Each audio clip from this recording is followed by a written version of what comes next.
আসসালামু আলাইকুম। দুটি খবর। রাতের আঁধারে বেনজিরের খামার বাড়ি থেকে গরু সরিয়ে নেওয়ার অভিযোগ। আরেকটি হচ্ছে বেনজির আহমেদের ক্রোক করা সম্পত্তির রিসিভার নিয়োগের আদেশ। অর্থাৎ সেই সম্পত্তিগুলি ক্রোক করা হয়েছে সেগুলো দেখাশোনা করার জন্য একজন রিসিভার নিয়োগের আদেশ দেওয়া হয়েছে। ইন্টারেস্টিং খবর হলো যে বেনজিরের খামার বাড়ি এটাও আগে কখনো শোনা যায়নি। তো সেটি হচ্ছে পার্বত্য জেলা বান্দরবানেও সাবেক আইজিপি বেনজির আহমেদের সম্পত্তির খোঁজ মিলেছে। দর্শক বুঝতে পারছেন, সেই পাহাড় পর্বত জঙ্গল কোথাও বাদ নেই। বন থেকে শুরু করে বনের জমি দখল, হিন্দু সম্পত্তি দখল, খ্রিস্টানদের জমি দখল, এখন সেই পাহাড় বান্দরবনে সেখানেও খোঁজ মিলেছে। জানা গেছে সেখানে একটি সমন্বিত খামার গড়ে তুলেছেন তিনি। সেই খামার বাড়িতে বেনজির আহমেদের সম্পদের খোঁজ শুরু করেছে দুর্নীতি দমন কমিশন। আর এই খবর পাওয়ার পরপরই সেই খামার থেকে রাতের আধারে 36টি গরু সরিয়ে নেওয়ার অভিযোগ উঠেছে, যার আনুমানিক বাজার মূল্য 2.5 কোটি টাকা। এসব গরু সরিয়ে নেওয়ার অভিযোগ উঠেছে বেনজির আহমেদের সম্পত্তি দেখভালের দায়িত্বে থাকা বান্দরবন জেলা স্বেচ্ছাসেবক লীগের সভাপতি মং ওয়াইচিং এর বিরুদ্ধে। বুধবার রাতে বান্দরবানের সোয়ালক ইউনিয়নের মাঝের পাড়ার বেনজিরের খামার বাড়ি থেকে এসব গরু সরিয়ে নেওয়া হয়। স্থানীয়রা বলছে বেনজিরের খামারে গরু ছিল 37টি। 2টি ট্রাকে করে সেখান থেকে 36টি গরু নিরাপদ জায়গায় সরিয়ে নেওয়া হয়। তাদের দাবি, দুদক বান্দরবনে ছড়িয়ে ছিটিয়ে থাকা বেনজির আহমেদের সম্পত্তি নিয়ে প্রশাসনের কাছে চিঠি দিয়ে জানতে চাওয়ার খবর পাওয়ার পরপরই খামার বাড়ির দায়িত্বে থাকা মং ওয়াইচিং মারমা নামে স্বেচ্ছাসেবক লীগের নেতা গরুগুলো সেখান থেকে সরিয়ে নেন। অভিযোগের বিষয়ে মাং ওয়াইচিং জানান তিনি নিজেই গরুর খামারটির মালিক, এজন্য গরুগুলো তিনি সেখান থেকে নিয়ে গেছেন। বান্দরবনের জেলা প্রশাসক শাহ মুজাহিদ উদ্দিন জানান, দুদক থেকে চিঠি দেওয়ার পর বান্দরবনে থাকা বেনজিরের সম্পত্তির হিসাব ইতিমধ্যেই পাঠানো হয়েছে। পরবর্তী সময় সম্পত্তির আরো খোঁজ পাওয়া গেলে সেটিও জানানো হবে। এখানে বলা হচ্ছে যে বেনজির আহমেদ র্যাবের মহাপরিচালক থাকার সময় বান্দরবনের সোয়ালক ইউনিয়নের মাঝের পাড়া এলাকায় প্রায় 70 একর জায়গা দখল নিয়ে নেন।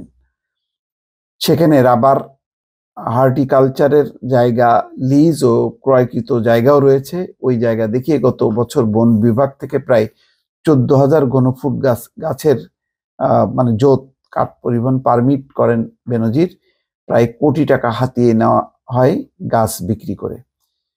ওই জায়গায় গরু ও মৎস্য খামার, সেই সঙ্গে আলিশান বাংলোও করা হয়। অপরদিকে লামার সরই ইউনিয়নেও বেনজিরের আরো শতাধিক একর জায়গার খবর পাওয়া গেছে। সেখানকার ভুক্তভোগীরা অভিযোগ করে বলেছেন, তৎকালীন সময়ে পুলিশের কিছু কর্মকর্তা ও রাজনৈতিক দলের স্থানীয় কিছু নেতা বেনজিরের নাম ব্যবহার করে প্রচুর সম্পত্তি দখলে নিয়েছেন। স্থানীয়রা প্রশাসনের কাছে এসব দখলকৃত জায়গা, জমি ও তাদের ফেরত দেওয়ার দাবি জানিয়েছে। এদিকে খোঁজ নিয়ে জানা গেছে বেনজিরের ছত্রছায়ায় তার দখলকৃত জায়গার পাশে নিজ নামে জমি হাতিয়ে নিয়েছেন স্বেচ্ছাসেবক লীগের সভাপতি মাং ওয়াইচিং নিজেও। শহরে গড়েছেন বহুতল ভবন ও গাড়ি, নামে বেনামে রয়েছে কয়েক কোটি টাকা। যা হয় আর কি, এগুলি চলছে। আর অন্য খবরটা হচ্ছে বেনজির আহমেদের ক্রোক করা সম্পত্তির রিসিভার নিয়োগের আদেশ। আইজিপি বেনজির আহমেদের পরিবারের সদস্যদের নামে থাকা ক্রোককৃত সম্পত্তিগুলোর রিসিভার নিয়োগের আদেশ দিয়েছে আদালত। বৃহস্পতিবার ঢাকা মহানগর সিনিয়র স্পেশাল জজ মোহাম্মদ আসামস জগলুল হোসেনের আদালত দুদকের আবেদনের প্রেক্ষিতে এই আদেশ দেন।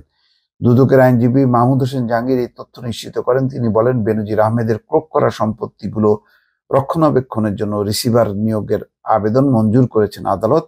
তবে কাকে নিয়োগ দেওয়া হচ্ছে পূর্ণাঙ্গ আদেশ না পাওয়া পর্যন্ত তা বলা যাচ্ছে না।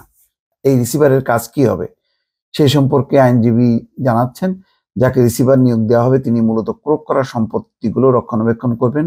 ওই সম্পত্তির আয় ব্যয়ের হিসাব একটা নির্দিষ্ট সময়ে আদালতকে জানাবেন। আদালতের নির্দেশ অনুযায়ী পরবর্তী সময়ে ওই সম্পত্তি বাজেয়াপ্ত করা হতে পারে, তখনও রিসিভার আদালতের নির্দেশ অনুযায়ী কাজ করবেন। এরই মধ্যে বেশ কিছু সম্পদের উপর ক্রোক ও ফ্রিজের নির্দেশনা দিয়েছেন আদালত। এই তালিকায় রয়েছে বেনজির আহমেদের পরিবারের সদস্যদের নামে থাকা 621 বিঘা জমি।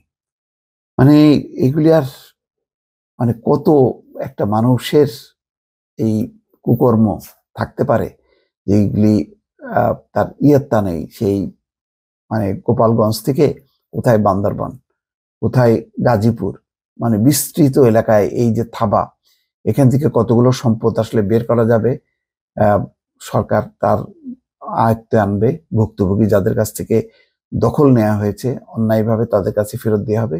এই পুরো প্রক্রিয়াগুলো মানে কবে শেষ হবে এটি বলা খুবই কষ্টকর। দর্শক ভালো থাকবেন, আল্লাহ হাফেজ।